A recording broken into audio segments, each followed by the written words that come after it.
Imagine a world where the greatest scientific advancements come at just the ultimate human cost. That's really the haunting idea behind Kazuo Ishiguro's novel, Never Let Me Go. So today we're going to take a deep dive into this really quiet masterpiece. We want to unpack how it uses the seemingly everyday lives of these clones to ask some profound questions. About what it means to be human, the insidious nature of exploitation, and frankly, the chilling power of societal conditioning. Mm-hmm. Okay, let's unpack this a bit.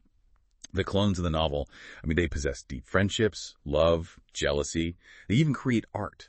So what does this all mean for our understanding of, identity and humanity? Well, what's fascinating here is how Ishiguro suggests identity isn't really biological, right? It emerges through relationships, through memories, emotional connections. Kathy's role as a carer, for instance, and her attachments to Ruth and Tommy, they really demonstrate their fundamental humanity and their search for possibles, the people they were cloned from. Ultimately, that just shows identity is something they create themselves. It's not just inherited. Right, through experience. But here's where it gets, I think, really interesting. The society in Never Let Me Go, it's not depicted as overtly evil, is it?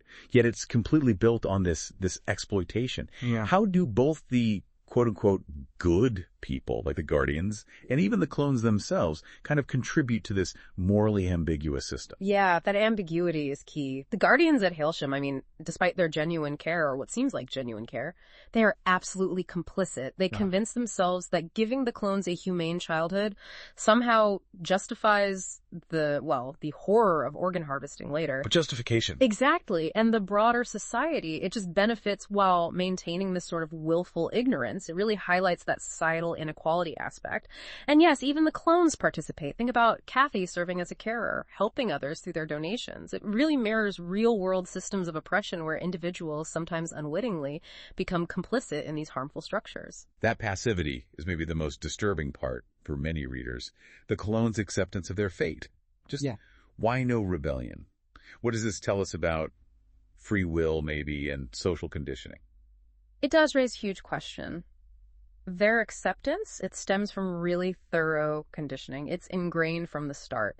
Their whole education subtly reinforces their status, their purpose.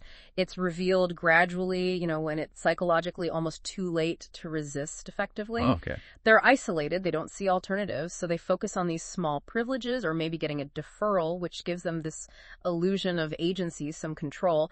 Ishiguro seems to be saying that real autonomy, true free will, requires genuine alternatives. It requires the ability to actually envision different possibilities, which they've been systematically denied. They just lack that capacity. In Ishiguro's technique, the way he delays revealing the clone's true purpose to us, the reader, how does that narrative choice work on us?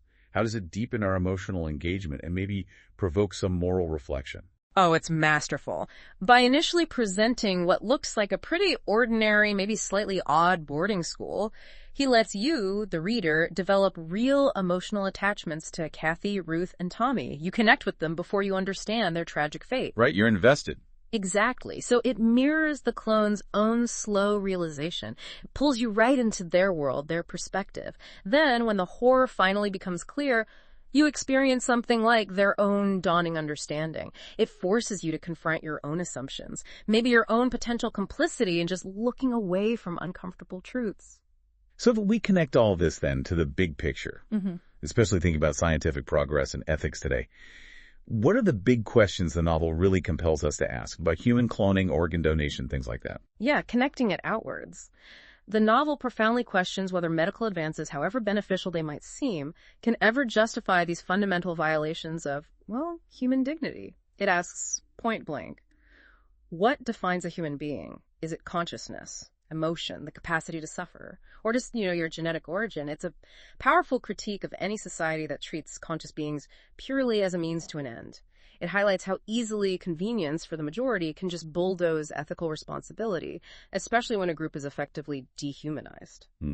So this deep dives into Never Let Me Go. Yeah. It's really shown us how a quiet, almost understated tragedy can expose these massive truths about identity, complicity, civic duty even, and that very fine line between progress and exploitation. Absolutely. Ishiguro presents a world where, ordinary people participate in something extraordinarily evil, often through tiny compromises, through looking the other way, through willful blindness. But the clones' dignity, their resilience despite everything they face, that's a powerful testament too. Their humanity shines through their predetermined fate. The novel certainly doesn't offer easy answers, does it? Not at all. Instead, it leaves us, I think, with a really provocative thought.